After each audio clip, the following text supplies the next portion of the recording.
கிறிஸ்துவிற்குரியமானவர்களே, ஆண்டவரின் சொன்ன இயேசுவின் நாமத்தினாலே இந்த காலங்களில் தேவ சபையில் வந்திருக்கிற உங்கள் யாவரையும் வாழ்த்துகிறேன், வரவேற்றுக் கொள்கிறேன். கர்த்தர் யாவரையும் ஆசீர்வதித்து கர்த்தர் நடத்துவாராக. கடந்த 7 மாதங்கள் கர்த்தர் நம்மோடு கூட இருந்தால், கர்த்தர் நடத்தினார். கடந்த மாதத்தில் பலவீனப்பட்டவர்கள் அநேகம் பேர் உண்டு. அந்த பலவீனத்தை நாங்களும் அதில் பிரியமானவர்களே, நாங்களும் பலவீனப்பட்ட நாட்கள் உண்டு. ஏன்னு சொன்னால், ஒரு வைரஸ் காய்ச்சல் எல்லா இடமும் பரவி இருந்த ஒரு சூழ்நிலை, ஒரு மரண படுக்கையை போல் நம்ம இருந்தோம். சரீரத்தை அவ்வளவு பலவீனம், எழும்ப முடியாத ஒரு சூழ்நிலை. ஆனால் கர்த்தருடைய கிருபை நம்மோடு கூட இருந்தது. கர்த்தர் ஒருவரை நம்மை பாதுகாத்து நடத்தி வந்தார். கர்த்தர் ஒருவரை போன மாதம் முழுவதும் போஷித்தார். கர்த்தருடைய கிருபை ஒவ்வொரு நாளும் நம்மை சூழ்ந்து கொண்டது. அதற்காக ஆண்டவருக்கு நான் நன்றி செலுத்துகிறேன். பிரியமானவர்களே, கர்த்தருடைய கிருபை இந்த மாதத்தை எப்படி இருந்ததோ அதை விட மேலான கிருபை இந்த மாதத்தை கர்த்தர் தரும்படியாக நாம் தொடர்ந்து நாம் சொல்லிக்கும்படியாக இருக்கிறோம். இந்த மாதத்தை கண்ட எகிப்தின் வாதைகள் எதுவுமே இந்த மாதத்தை நம்ம நெருங்கக்கூடாது. கர்த்தர் ஒருவரே நமக்கு போதுமானவர்களாக இருந்து கர்த்தர் ஒருவரை நடத்தும்படியாக தொடர்ந்து நாம் ஜெபிப்போம். இந்த 8வது மாதத்தை கர்த்தர் ஆசீர்வாதமான ஒரு மாதமாய் கர்த்தர் மாற்றி தருவார். எதிர்பார்க்கிற ஆசீர்வாதங்கள், பிரியமானவர்களே, அனைவருமான ஆசீர்வாதங்களை தேவ சபையில் எதிர்பார்த்து கொண்டிருக்கிறோம். அதை எதிர்பார்க்கிற ஆசீர்வாதங்களே கர்த்தர் இந்த மாதத்தில் நமக்கு தந்து வழி நடத்தும்படியாக நாம் ஜெபிப்போம். கர்த்தர் காரியங்களை வாங்கிக்கொண்டே நம்மை ஆசீர்வதித்து கர்த்தர் நடத்துவாராக. அதனுடைய கிருபை நம்மோடு கொண்டிருக்கிற நாளின் தியானத்துக்காக ஒரு வசனத்தை உங்களுக்கு நான் வைக்க நான் ஆசைக்கின்றேன். பிரியமானவர்களே, இந்த மாதத்தினுடைய ஆசீர்வாதத்துக்காக 2 Corinthians 6வது அதிகாரம் 14வது வசனத்தை வாசிக்கலாம்.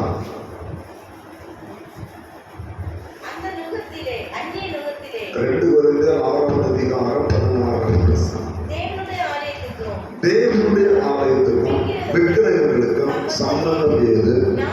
நான் அவர்களுக்குள்ளே வாசம் பண்ணி அவர்களுக்குள்ளே உண்டாவி அவர்கள் தேவனாக இருப்பேன், அவர்கள் என் ஜனமாக இருப்பார்கள் என்று தேவன் சொன்னபடி நீங்கள் ஜீவனுடைய தேவனுடைய ஆலயமாக இருக்கிறீர்களே. ஆண்டவர் இந்த மாதத்தை நம்ம கொடுக்கிற வாக்குத்தத்தம் என்னன்னு சொன்னா, நான் அவர்கள் நடுவில் வாசம் பண்ணி அவர்களுக்குள்ளே உண்டாவி அவர்களுக்கு நான் தேவனாக இருப்பேன், அவர்கள் என் ஜனமாக இருப்பார்கள். இந்த மாதம் முழுவதும் கர்த்தர் நமக்கு நம் நடுவில் அவர் வாசம் பண்ண விரும்புகிறார். இந்த மாதம் முழுவது கர்த்தர் நடுவில் வாசம் பண்ணி நம் நடுவில் உள்ளாமே அவர் ஒருவரை நமக்கு தேவனாக இருந்து அவரை நம்மை நடத்த அவர் வல்லமுள்ள தேவனாக இருக்கிறார். பெருமானவர்களே, பழைய ஏற்பாட்டிலே வேதம் சொல்லுகிற வார்த்தை தான். ஆண்டவர் இஸ்ரவேல் ஜனங்களை பார்த்து, மோசே பார்த்து கர்த்தர் சொன்ன காரியம், நான் உங்கள் நடுவில் உலாவ வேண்டும், நான் உங்கள் நடுவில் வாசம் பண்ண வேண்டும். அதற்காக எனக்கு ஆசரிப்பு கூடாது செய்யணும், நீங்க செய்யணும். அந்த ஆசரிப்பு கூடாரம் பாளையத்தின் நடுவில் இருக்க வேண்டும். நான் அங்கே இருந்து என் ஜனத்தை ஆசீர்வதிப்பேன் என்பது கர்த்தர் மோசேக்கு கொடுத்த மகிமையான ஒரு கட்டளை. ஏன்னு சொன்னா, பல்லவத்தில் வாசம் பண்ணுவது கர்த்தருக்கு பிரியமில்லை. அவர்கள் தோழர்கள் பாடுகிறார்கள், பிரியமான 24 மணி நேரமும் 4 ஜீவன்கள் சேனைகளை தேவனாய் கர்த்தர் பரிசுத்த பரிசுத்த பரிசுத்தர் என்று போற்றிக் கொண்டிருக்கிற ஒரு இடம், ஆராதனை ஸ்தலம், 24 மணி நேரமும் துதி கான மகிமை செலுத்தப்படக்கூடிய ஒரு இடமாக இருந்தாலும் ஆண்டவர் சொன்ன வார்த்தை என்ன தெரியுமா? நான் உங்க நடுவில் வாசம் பண்ண விரும்புகிறேன். அதுதான் கர்த்தருடைய காரியம். அது பல்லவத்தில் அவ்வளவு பெரிய காரியம், அவ்வளவு பெரிய மகிமையான மகிமை நிறைந்த ஒரு இடமாகிய தேவ ராஜ்யத்தில் அவர் வாசம் பண்ணுவதை விரும்புவதை காட்டிலும் அவர் நம் நடுவில் வாசம் பண்ணுகிறதை கர்த்தர் பிரியமாய் அவர் விரும்புகிற ஒரு காரியமாக இருக்கிறது. எனவே தான் கர்த்தர் சொல்லுகிறார், இந்த மாதம் முழுவதும் நான் உங்களுக்குள்ளே வாசம் பண்ணுவேன், உங்க நடுவில் நான் உலாவி கொண்டு இருப்பேன், நான் உங்களுக்கு தேவனாக இருப்பேன், நீங்கள் என் ஜனமாக இருப்பீர்கள். அப்படி என்று சொன்னால் 2 காரியம். கர்த்தர் நமக்குள்ளே வாசம் பண்ண விரும்புகிறார். 2வது, கர்த்தர் நமக்குள்ளே உலாவ விரும்புகிறார். எல்லாம் புரிஞ்சுக்கணும். கர்த்தர் நமக்குள்ளே வாசம் பண்ண விரும்புகிறார். அவர் நம் நடுவில் நினைச்சு உலாவ விரும்புகிறார். கர்த்தர் உலாவுகிற இடம் 3 இடம். கர்த்தர் உலாவுகிற இடம் 3 இடம். ஒன்று தேவாலயம். தேவாலயத்தை கர்த்தர் உலாவி கொண்டிருக்கிறார். 2வது நம்முடைய வீடு. நம்ம வீட்டிலே கர்த்தர் உலாவி கொண்டிருக்கிறார்.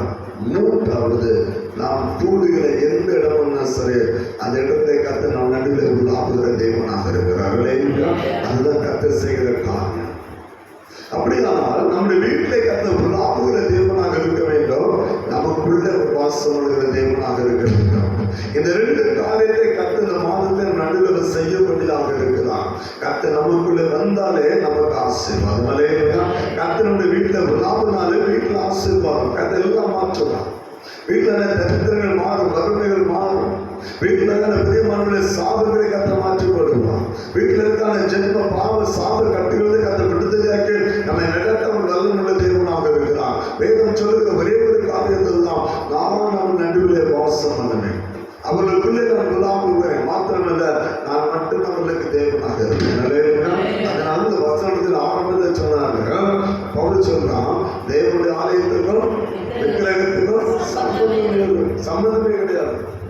அப்போ சம்பந்தம் இல்லாத எந்த காரியம் நமக்குள்ள என்ன சொல்லி இருக்க கூடாது. அதான் நம்ம கற்றுக்கொள்ள வேண்டியதான். கர்த்தர் ஒருவரே நமக்கு தேவனாக இருக்கிறேன். நான் அந்த வசந்த முடிவில் வேதம் சொல்லுது, நாம் தான் தேவனுடைய ஆலயமாக இருக்கிறோம். நீங்களும் நானும் தேவ ஆலயம்.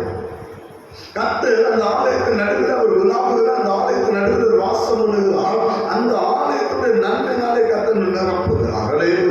அப்போ கர்த்தர் நம் நடுவில் விழாவே நமக்கு தேவனாக இருக்கணும்னு சொன்னா, கர்த்தர் மேல சொல்லாரு, சம்பந்தம் இல்லாத காரியம் நமக்குள்ள இருக்க கூடாது. அப்பதான் கர்த்தர் நமக்குள்ள இருப்பாங்க. ஏன்னா ஆண்டவருக்கு அது சம்பந்தமே கிடையாது. அந்த கர்த்தருக்கு பிரியமில்லாத சில காரியங்களை நினைச்சோம் நம்ம விட்டு அகற்றப்பட வேண்டாம். அப்பதான் கர்த்தர் நடுவிலாவே நமக்கு தேவனாக இருந்து நம்மை ஆசீர்வதித்து இந்த மாதத்தை நன்மையினாலே முடிச்சுட்ட உள்ள தேவனாக இருக்கிறார்களே. கர்த்தர் நிச்சயமாக இந்த மாதம் முழுவதும் கர்த்தர் நமக்குள்ளே வாசம் பண்ணலாம். நம்முடைய இல்லங்களை கர்த்தர் உலாவி கொண்டிருப்பான். கர்த்தர் நம்மை பலப்படுத்துவான். நமக்கு விரோதமாக எழுப்பும் ஆயுதங்களை கர்த்தர் நிர்மூலமாக்கப்படுவான். நான் ஏற்கனவே சொன்னேன், கர்த்தர் 7 ஜாதிகளை முறையடித்தான். இஸ்ரவேல் ஜனங்கள் நடுவிலே வாசம் பண்ண கர்த்தர் ஒவ்வொரு நாளும் மேகஸ்தமும் அக்னிஸ்தமும் அந்த ஜனத்தோடு இருந்து ஆண்டவர் 40 வருடங்கள்ல எத்தனை ஜாதி? 7 ஜாதிகளை கர்த்தர் முறையடித்தான். 39 ராஜாக்களை கர்த்தர் நிர்மூலமாக்கினான். எல்லாத்தையும் உடைச்சு அறிந்துதான் கர்த்தர் ஆமன் தேசத்தை தன்னுடைய ஜனத்தை கற்றுக் கொடுத்தார்களே. அதே போல கர்த்தர் நடுவில் ஆகும்போது நமக்கு எதிராக வருகிற சகல ராஜ்யங்களை கர்த்தர் நிர்மூலமாக்குவார்களே. நமக்கு விரும்ப எழுப்புகிற ஆயுதங்களை கர்த்தர் நிர்மூலமாக்குவார். கர்த்தர் நம்மை ஆசீர்வதிப்பார். நீங்கள் வீட்டில் யோசுவா 12வது அதிகாரத்தை படிச்சு பாருங்க. இந்த 7 ஜாதிகளை குறித்தும் பிரியமானவர்களை 39 ராஜாக்களை குறித்தும் வேதம் நமக்கு தெளிவாக நாங்கள் கற்றுக் கொடுக்கிற நீங்கள் நான் அறிந்து கொள்ள முடியும். அப்படியா சம்பந்தமில்லாத சில காரியங்களை நம்ம விட்டு அகற்றப்பட வேண்டும். கர்த்தருக்கு பிரியமில்லாத சில காரியங்களை நம்ம விட்டு அகற்றப்பட வேண்டும். எனக்கு பிரியமானவர்கள், கர்த்தர் நம்மளுக்கு உலாவை நம்மை ஆசீர்வதிக்க வேண்டும் என்று சொன்னால் நாம் செய்ய வேண்டிய 7 காரியங்கள். வசனத்தை மாத்திரம் அவர்களை காண்பித்து நான் கண்டு செல்லும்படியாக இருக்கிறேன். கொலோசியர் 3வது அதிகாரத்திலிருந்து 7 காரியங்களை நான் உங்களோடு நான் கற்றுக் கொடுக்கும்படியாக இருக்கிறேன். ஆவியானவர் வேத வசனத்தின் மூலமாக நம்மோடு கூட இடைப்படுவாராக. முதலாவதாக நீங்க கொலோசியர் 3வது அதிகாரம் 1 முதல் 15 வரை வசனத்திலிருந்து ஒரு 7 காரியங்களை நாம் கற்றுக் கொடுக்கும்படியாக இருக்கிறோம். ஆவியானவர் நம்மோடு கூட இடைப்படுவாராக. முதலாவதாக 1வது வசனத்தை வாசிக்கலாம். நீங்கள் கிறிஸ்துவுடன் கூட எழுந்தது உண்டானால் கிறிஸ்து தேவனுடைய வலது வாசத்தில் வீற்றிருக்கும் இடத்தில் உள்ள மேலானவர்களை தேடுங்கள். இயேசு எங்கே இருக்கிறாரோ அந்த வலது வாசல் இருக்கக்கூடிய அந்த மேலானவர்களை நீங்கள் நான் தேடுகிற பிள்ளைகளாக இருக்கிறோம். முதலாவது தேவ ராஜ்யத்தை தேடுங்கள். அந்த இயேசு கற்றுக் கொடுக்க முதலாவது தேவ ராஜ்யத்தில் அவருடைய நீதியை தேடுங்கள். அப்போ முதலாவது நீங்க அதிகாலையில கர்த்தர் நம் நடுவில் வாசம் பண்ணி நம் நடுவில் உலாவி நமக்கு தேவனாக இருந்து கர்த்தர் நம்மை ஆசீர்வதிக்க வேண்டும் என்று சொன்னால், அதிகாலையிலே கர்த்தர் நம்முடைய வீட்டில் உலாவ வர வேண்டும் என்று சொன்னால், கர்த்தர் நம்முடைய வீட்டில் வாசம் பண்ண வேண்டும் என்று சொன்னால், நீங்கள் அதிகாலையிலே கர்த்தரை தேடுகிற பிள்ளைகளாக இருக்க வேண்டும். முதலாவது தேவ ராஜ்யத்தை நீங்கள் தேடுகிற பிள்ளைகளாக இருக்க வேண்டும். அதுதான் வேதம் நம்ம கற்றுக் கொடுக்கிற முதல் காரியம். அடிக்கடி சொன்னேன், அதிகாலையில் நீங்க பேசுகிற முதல் நாள் அது கர்த்தராக இருக்கும். அல்லேலூயா. அதுதான் நமக்கு ஆசை. அதுதான் சொன்னா யார் நம்ம தட்டி சொல்லி எழுப்ப கூடாது. நம்மகிட்ட வேற யாரும் எந்த மனுஷன் பேசக்கூடாது. அதிகாலை எழுந்தோடனே நம்ம பேசுகிற ஒரே ஒரு தேவனாக இருக்கிறார். அல்லேலூயா. அப்ப அதிகாலை நீங்க தேவனை தேடுகிற பிள்ளைகளாக கர்த்தரை தேடி கர்த்தருடைய ஆசீர்வாதத்தை காத்திருக்கும் போது கர்த்தர் நாள் முழுவதும் நம்மோடு கூட விழாவி நம்மை ஆசீர்வாதத்தை நடத்த உள்ள தேவனாக இருப்பார். அல்லேலூயா. ஒவ்வொரு நாளும் பேரை சொல்லுது, நீங்க மேலாண்மைகளை தேடணும். மேலாண்மை சொன்னா கிறிஸ்து தமது வலது பாரத்தில் வீற்றிருக்கிற அந்த இடத்தை நீங்கள் வாஞ்சிக்கிற பிள்ளைகளாக இருக்கிறாங்க. அப்படின்னா தேவ ராஜ்யத்தை ஒவ்வொரு நாளும் நீங்கள் நான் தேடுகிற பிள்ளைகளாக இருக்கணும். அதவே தான் நம்ம கற்றுக் கொடுக்கிற காரணம். இரண்டாவதாக கர்த்தர் நடுவில் வாசம் பண்ணி நம்முடைய அன்பு நமக்கு தேவனாக இருக்கணும்னு சொன்னா இரண்டாவது வசனத்தை வாசிக்கலாம்.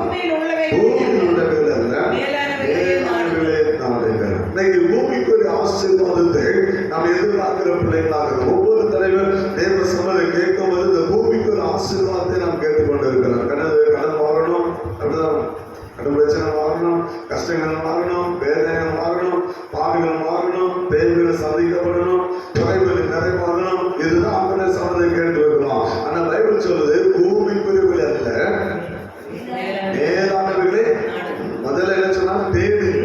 அப்படிதான் தேவ ராஜ்யத்தை என்ன செய்யணும்? தேடணும். ரெண்டாவது என்ன செய்யணும்? மேலானவர்களே வாஞ்சை. அப்படின்னா என்னது? மேலானவர்கள் என்ன? கர்த்தர் வரங்களையும் கனிகளையும் நமக்காக வைத்திருக்கிறார். முதலாவது அபிஷேகத்தை நாடுகிற பிள்ளைகளாக இருக்கிறோம். அதான் பவுல் கற்றுக் கொடுக்கிறான். பூமிக்கு ஒரு ஆசீர்வாதங்கள் தேவ சம்மதை கேட்கிறோம், எல்லாம் கேட்கிறோம், ஆசீர்வாதமான எல்லாத்தையும் கேட்கிறோம். ஆனா வேதம் கற்றுக் கொடுக்கிறது பூமிக்குரியவர்கள் அல்ல மேலானவர்களை நாடுங்கள். அபிஷேகத்துக்காக செபிக்கிறோம். ஒவ்வொரு நாளும் ஆவியான நம்மை ஆளுகை செய்யும்படியாக அபிஷேகத்துக்காக செபிக்கிற பிள்ளைகளாக இருக்கிறோம். கர்த்தர் நம்ம கிருபைகளை இலவசமாய் வைத்திருக்கிறார். அந்த கிருபைகளுக்காக செபிக்கிறோம். கிருபை வரங்கள் எத்தனை தெரியுமா? கிருபை வரங்கள் எத்தனை உண்டு?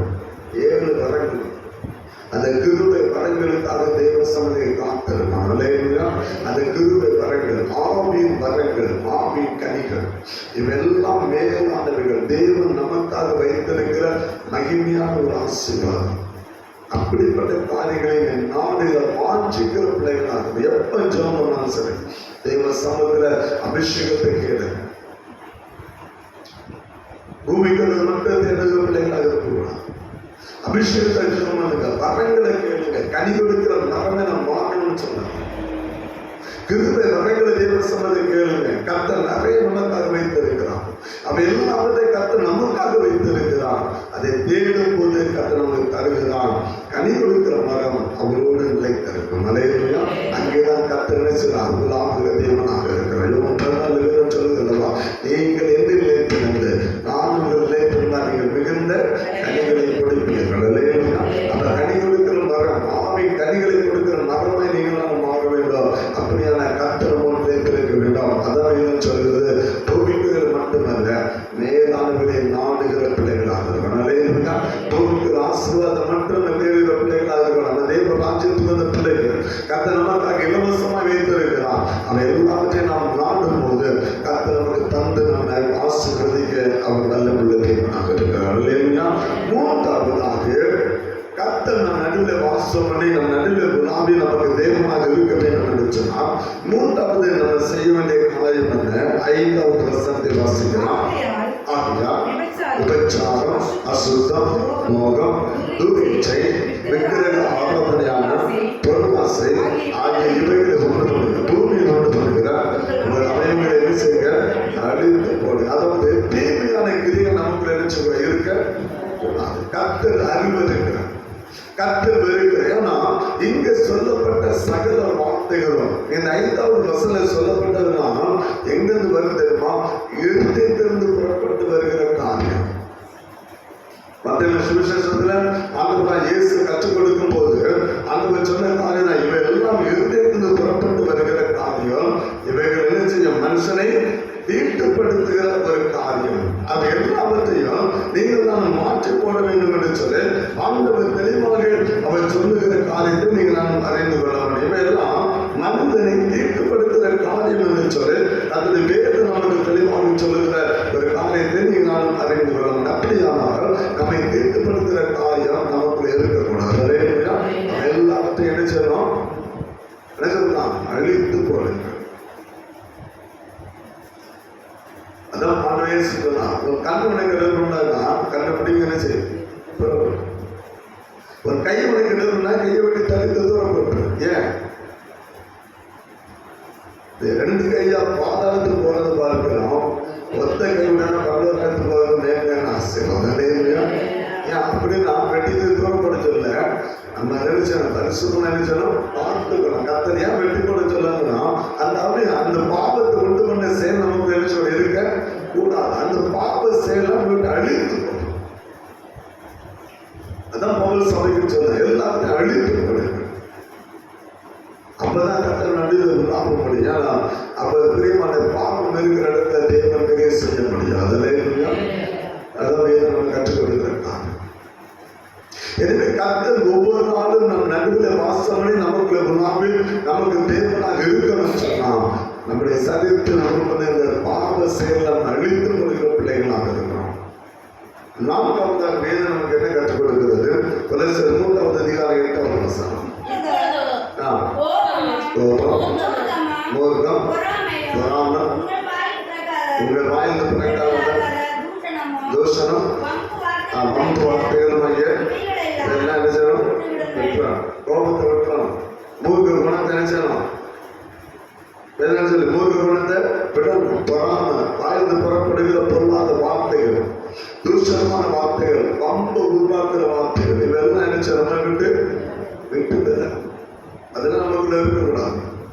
இதெல்லாம் கர்த்தர் நமக்குள்ளே கிரியை செய்வதற்கு கர்த்தர் நமக்குள்ள வாசம் தடையாக இருக்கிற காரியங்கள். இதெல்லாம் ஆண்டவர் நமக்குள்ள வாசனை தடையாக இருக்கிற இதெல்லாம் அவற்றை விட்டுவிடுங்கள். முதல்ல சொன்னா அந்த துர்க்கிரியை கொண்டு வந்து எல்லாத்தையும் அழித்து போடுங்க. அது வேணும். 2வது சொன்னா இதெல்லாம் விட்டுருங்க. இதெல்லாம் நமக்குள்ள இல்லாத ஒரு இருக்க வேண்டிய குணமே கிடையாது. கனி கொடுக்கிற மரம் இந்த கிரியை நமக்குள்ள வைத்திருக்கவே வைத்திருக்கிறார். ஆவி கனி நமக்குள்ளே செயல்படுமானால் இந்த காரியம் நமக்குள்ள ஒரு நாள் கிரியை செய்யாது. என்னதான் சொன்னான்? கோபம், மூர்க்கம், பொறாமை, உங்கள் வாயில் பிறக்கிற தூஷணமான வார்த்தைகள், வம்பு வார்த்தைகள். என்ன வம்பு வார்த்தைனா எல்லாரையும் எடுத்துக்கணும். வீணான வார்த்தைகள் மனிதனோடு பேசுவதை காட்டிலும் கொஞ்ச நேரம் ஆண்டோட பேசி பாருங்க. அது நமக்கு ஆசீர்வாதமாக இருக்கும். அதான் சொன்ன எல்லாம் விட்டுருக்கு. அப்பதான் கர்த்தர் நடுவில் நமக்குள்ள வாசம் பண்ண முடியும். அவர் நம்ம நடுவில் உலாக முடியும். அவர் ஒரு நமக்கு தேவனாக இருக்க முடியும். எனக்கு குணங்கள்லாம் பிசாசினால் நமக்கு உருவாக்கப்படுகிற காரியங்கள், தேவனை விட்டு பிரிக்கிற காரியங்கள். அதான் பவச்சனை எல்லாம் விட்டு இருக்கு. இதெல்லாம் உங்களுக்கு சொல்லி இருக்க. அடுத்தது பவுல் என்ன சொல்றான் பாருங்க. கொலோசியர் 3:13 என்ன சொல்லுது? ஒருவரை தாண்டி ஒருவர் மேல் ஒருவருக்கு குறைபாடு உண்டானால் கிறிஸ்துவர்களுக்கு மன்னித்தவரை மற்றவர்களை மன்னிக்க கற்றுக்கொள்ளுங்கள். அதுதான் ஆண்டவராகிய இயேசு கற்றுக் கொடுத்ததற்காக எனக்குள்ள உருவாகிற ஒரு காரியம் தான். நான் ஒரு மனிதனுக்கு உறவை செய்த பாவத்தை காட்டுவோம். என் தேவனுக்கு உறவை செய்த பாவம் பெரியது. இல்லைன்னு யாராவது சொல்ல முடியுமா? இல்லைன்னு யாராவது சொல்ல முடியுமா? ஒரு மனுஷனுக்கு உறவை நான் செய்த பாவத்தை காட்டினோம். என் தேவனுக்கு உறவை நான் செய்த பாவம் பெரியது. ஆனால் ஒரு மனிதன் எனக்கு உறவை செய்த பாவத்தை என்ன மரண நாள் வரையிலும் என்ன செய்றேன்? பஞ்சனையாக எனக்குள்ள வைத்திருக்கேன். மன்னிக்கிற குணம் எனக்குள்ள இல்லை. அவன் என்ன அப்படி செய்தாங்க, இவங்க எப்படி செய்தாங்க, அது எப்படி நான் மன்னிக்க முடியும்? அது எப்படி நான் இது பண்ண முடியும்? ஆனால் ஆண்டவருக்கு உரமாக அவ்வளவு பெரிய பாவத்தை நான் செய்து போதினான். கர்த்தர் இரத்தனமை கல்வி சுத்திகரித்தது. கர்த்தர் தேவனாக இருந்தார். அல்லேலூயா. அதனால இன்னைக்கு நீங்கள் தேவனுடைய பிள்ளைகளா நினைச்சுக்கலாம் இருக்கிறோம். யோசிக்கலாம். கர்த்தர் எது செய்யக்கூடாதுன்னு சொன்னால் அந்த பாவத்தை அதிகமாக நம்ம சேர்த்துக்கிறோம். வேதத்துக்கு புறம்பாக நம்ம நடந்து கொண்டு இருக்கிறோம். ஆனாலும் கர்த்தர் நம்மை மன்னிக்கிற தேவனாக இருக்கிறார். அல்லேலூயா. வேதம் என்ன சொல்லுது? கிறிஸ்து உங்களுக்கு மன்னித்தது போல நீங்கள் மற்றவர்களை மன்னிங்கள். யாராவது ஒரு குறை இருந்தாலும் சரி, மற்றவர்களால் உங்களுக்கு யாதொரு குறைபாடு இருந்தாலும் சரி, இயேசு எப்படி மன்னித்தாரோ அதே போல மற்றவர்களை மன்னிக்க கற்றுக்கொள்ளுங்கள். அப்பொழுது கர்த்தர் நடுவில் விழாவுக தேவனாக இருப்பார். அல்லேலூயா. அது நாம் செய்ய வேண்டிய காரணம். அதான் வேணும் பவுல் சபைக்கு கற்றுக் கொடுக்கிறான். எனவே மற்றவர்களை மன்னிக்கிற குணம் உங்களுக்கு இருக்குமானால் கர்த்தர் உங்களை ஆசீர்வதிக்க மாத்திரமல்ல, உங்க நடுவில் உங்களுக்கு தேவனாக இருந்து உங்களை ஆசீர்வதிக்க கர்த்தர் வல்லமையுள்ள தேவனாக இருக்கிறான். ஆறாவதாக 14வது வசனத்தை வாசிக்கலாம். எல்லாவற்றின் மேலும் பூர்ண சற்குணத்துக்கு கட்டாகிய எதை தரித்துக்கொள்ளணும்? அன்பை தரித்துக்கொள்ளணும். மற்ற 5வது அதிகாரத்தில் வரும்போது பேர் நமக்கு ஒரு காரியத்தை கற்றுக் கொடுக்கிறது. மத்தேயு 5வது அதிகாரம் கடைசி வசனத்தை வாசிக்கலாம். 48 ஆகியால் பரலோகத்தில் இருக்கிற பிதா பூர்ண சற்குணராய் இருக்கிறது போல நீங்களும் பூர்ண சற்குணராய் இருக்க கடவுள். இயேசு கற்றுக் கொடுக்க பரலோகத்தில் இருக்கிற உங்கள் பிதா பூரண சற்குணராய் இருக்கிறது போல நீங்களும் பூர்ண சற்குணராய் இருக்க கடவுள்கள். அப்போ ஒரு மனிதன் பூரண சற்குணராய் இருக்க வேண்டும் என்று சொன்னால் 3:14 சொல்லப்பட்ட அன்பை தரித்துக் கொள்ளணும். அல்லேலூயா. அன்பு இல்லைன்னு சொன்னால் நீங்க பூரணமாக முடியாது, பிதாவை போல மாற முடியாது, அவரை போல பூர்ண சற்குணராய் நீங்கள் நானும் மாறவே முடியாது. அன்புள்ளவராக இருக்கிறோம்.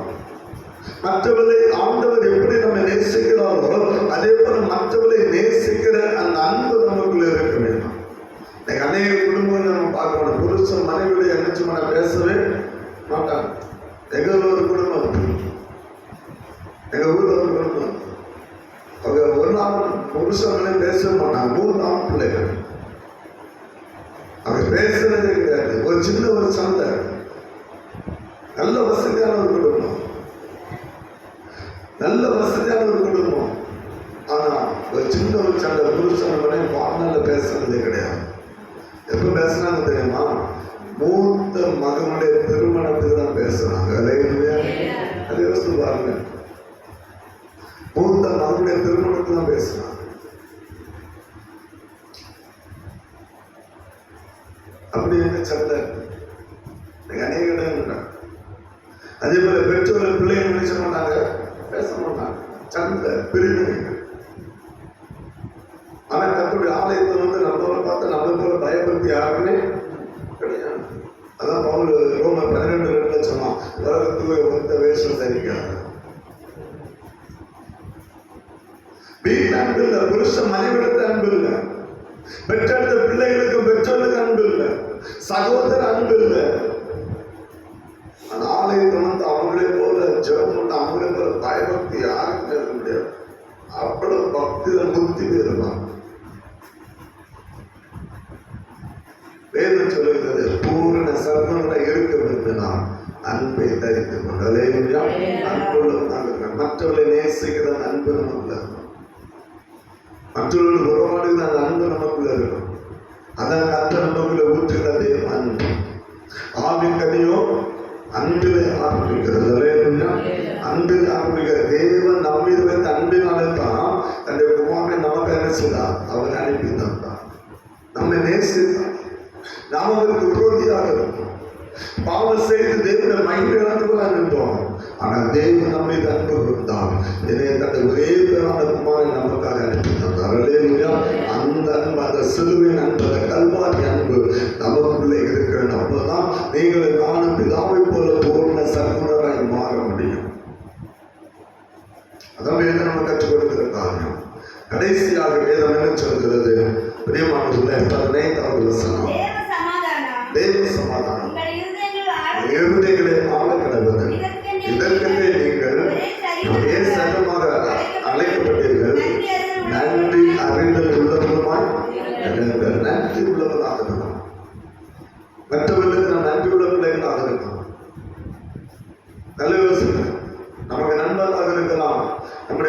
குடும்பமாக இருக்கலாம், நம்முடைய பிரியமான தேவைப்பட்டவர்களாக இருக்கலாம். 99 நல்ல காரியங்களை செய்திருப்பாங்க. அந்த ஆண்கள் அவங்களோட நம்ம நல்ல அன்பா தான் இருப்போம். அது ஒரே ஒரு தீமை தான் செய்திருப்பாங்க. ஏதோ ஒரு சின்ன தப்பு நடந்திருக்கும். ஆனா செய்த நன்மை எல்லாம் என்ன செய்யணும்? அந்த ஒரு சின்ன தப்பை மட்டும் பிடிச்சு வச்சிருக்கோம். அந்த ஒரு சின்ன தப்பு தான் பிடிச்சிருக்கோம். அந்த பைபிள் சொல்லுது, நீங்க நன்றி அறிந்துள்ள பிள்ளைகளாக இருக்கணும். மற்றவர்களுக்கு நன்றி அறிந்து நன்மை செய்கிற பிள்ளைகளாக இருக்கணும். அந்த நன்றி மற்றும் நமக்கு செய்த நன்மை வேதம் சொல்லுது, தேவ சமாதானம் இருந்து ஆளணும். இதற்கென நீங்கள் ஒரே சர்வமாக தேவனுடைய சர்வம் அழைக்கப்பட்டிருக்கிறோம். அதனால பவுல் சொன்னான், நீங்கள் தானே தேவ ஆலயமாக இருக்கிறோம். அல்லேலூயா. அவர் தலையாக இருக்கிற அவருடைய சரீரம், அதான் ஒரே சர்வம் அழைக்கப்பட்டிருக்கிறோம். எல்லாரும் இயேசுடைய சரீரம். நமக்குள்ள என்ன இருக்கணும்? நன்றி அறிந்து நினைச்சணும் இருக்கணும். நன்றி கட்ட பிள்ளைகளை மாறிவிடக் கூடாது. அதான் வேதம் நம்ம கற்றுக்கணும். நாம் இயேசுடைய சரீரம். அதான் பார்த்து ஒரே சர்வனை அழைக்கப்பட்டிருக்கிறது. கிறிஸ்து நமக்கு தலையாக இருக்கலாம். எபேசியர் வேதம் சொல்கிறது, இயேசு நம்முடைய தலையாக இருக்கிறார். நாம் அவருடைய சரீரமாக இருக்கிறோம். ஒரே சரீரமாய் இயேசுவோடு கூட நாம் நிலைத்து அழைக்கப்பட்டிருக்கிறோம். நன்றி அறிந்துள்ள பிள்ளைகளாக. அதான் வேதம் நம்ம கற்றுக் கொடுக்கிறவங்க தான். இப்ப யோசித்து பாருங்க, நம்ம ஒரு இடத்துல நடந்து போறோம், நம்ம ரெண்டு காலுக்கு சண்டை வச்சுக்கிறோங்க. நம்மளால ஒழுங்க நடக்க முடியுமா? ரெண்டு காலு சண்டை விடாம நடக்க முடியுமா? யோசித்து பாருங்க. ஒண்ணு நான் கூட வரமாட்டேன்னு நின்றுட்டு வச்சுக்கோங்க, நம்மளால எங்க இருக்கு போக முடியாது. ரெண்டு கை சண்டை போட்டா ரெண்டு கைக்குள்ள வாக்கு போதும். ஒரு காரியம் செய்ய முடியுமா? ஒரு கை ஒண்ணு செய்தா இன்னொன்று செய்யும். நான் செய்ய மாட்டேன். அப்படி செய்யணும்னு சொன்னா மனசுல என்னது? எப்படி செய்ய மாட்டேன்னு சொல்லி கை நின்றா மனசு என்னது? வியாதி, ஸ்ட்ரோக்கு. அப்பதான் என்ன செய்ய செயல்படவே வராது. அப்ப வியாதி பிடிச்ச மனசு மாறிடுவோம். நல்லா புரிஞ்சுக்கணும். அப்போ நீங்கள் நானும் தேவனுடைய இயேசுடைய சரீரமாக இருக்கணும்னு சொன்னா நமக்குள்ள ஒரே செயல்பாடு. சரீரம் எப்படி சரீரம் அவயங்கள் ஒவ்வொன்றும் எப்படி நமக்கு ஒத்துக்கொள்கிறதோ, நமக்கு உதவி செய்கிறதோ, அதே போல நீங்கள் நானும் இயேசுக்குள்ள ஒரே சரீரமாக அழைக்கப்பட்டிருக்கிறோம். காலில்தான் முள்ளு கொடுத்தோம், காலில்தான் முள்ளு கொடுத்தோம். வாய் வந்து என்ன செய்யணும்? சத்தம் போடும். அந்த பலியினால வாய் என்ன செய்யும்? சத்தம் போடும். அவயங்கள் துடிக்கும். கண்ணு என்ன செய்யும்? கண்ணீரை வெளியே கொண்டு வரும். அந்த இடத்துல ஒரு அழுகு வந்துடும். ஏன்? அவயங்கள் ஒன்றாக இருக்கு. ஆனா நமக்குள்ள என்னது? பிடிமை, நன்றி அறிந்தது. நன்றி உள்ள பிள்ளை கர்த்தர் செய்த நன்மைகளுக்காக ஆண்டவருக்கு நன்றி உள்ள பிள்ளைகளாக இருக்க நம்ம மறந்து போனோம். மற்றொரு நன்றி அந்த நன்றி அறிந்து நம்ம செலுத்த நம்ம மறந்து போனோம். அதனால கர்த்தர் நன்றி விழாவ முடியல. கர்த்தர் நமக்கு தேவனாக இருக்க முடியல. ஏன்னா நம்மளுடைய சரீரம் என்ன இருக்க முடியல. நீங்கள் நானும் ஆண்டுடைய சரீரமாக நாம் அழைக்கப்படும். ஒரே சரீரமாக அழைக்கப்படுகிறோம். எனவே பிரியமானவர்களே, நன்றி அறிந்துள்ள பிள்ளைகளாக நீங்கள் நான் மாற வேண்டும். அதான் கர்த்தர் சொல்லுகிற காரியம். 7 காரியங்கள். முதலாவது, நீங்கள் மேலானவரை தேடுகிற பிள்ளைகளாக இருக்கிறோம். 2வது, மேலானவரை நாடுகிற பிள்ளைகளாக இருக்கிறோம். 3வது, பாவ செயலை உருவாக்குற ஒவ்வொரு காரியத்தை 5வது வசனத்தை அழித்து போடணும். 4வது, 6வது, 8வது வசனத்துல நம்மளை சரித்து உருவாக்குற பாவ செயலை விட்டு கர்த்தரை பின்தொடர்ந்து ஓடுகிற பிள்ளைகளாக இருக்கணும். அடுத்ததாக வேதம் சொல்கிறது 13வது வசனத்துல ஒருவருடன் மன்னிக்கிற குணம் இருக்கணும். 14வது வசனத்துல அன்பை தவிர்த்து கொள்ளுங்கள்.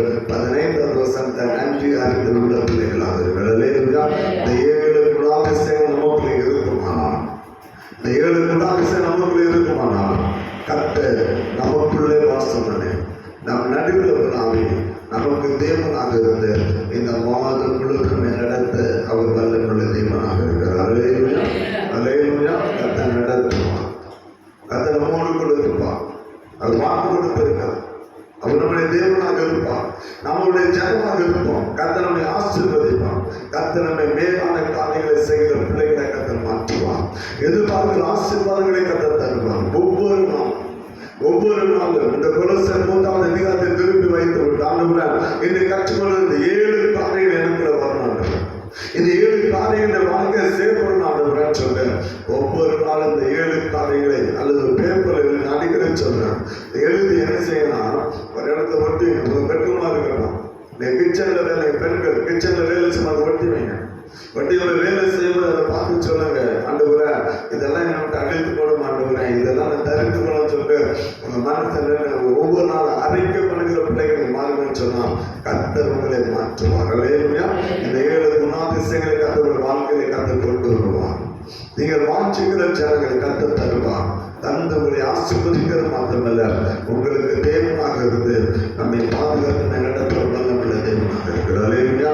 அப்படிப்பட்ட அந்த கிருபை இந்த மாதம் முழுவதும் கர்த்தர் நமக்கு தந்து வழி நடத்தும்படியாக, கர்த்தர் ஒருவரே நமக்கு தேவனாக இருந்து நம்மை நடத்தும்படியாக, நம்ம வீட்டில் அவர் உலாவும்படியாக, நமக்குள்ளே ஒரு வாசனை நம்மை ஆசீர்வதிக்கும்படியாக அன்றைய சமயத்தை அப்படி சொல்லலாம். கர்த்தர் அவரை ஆசீர்வதித்து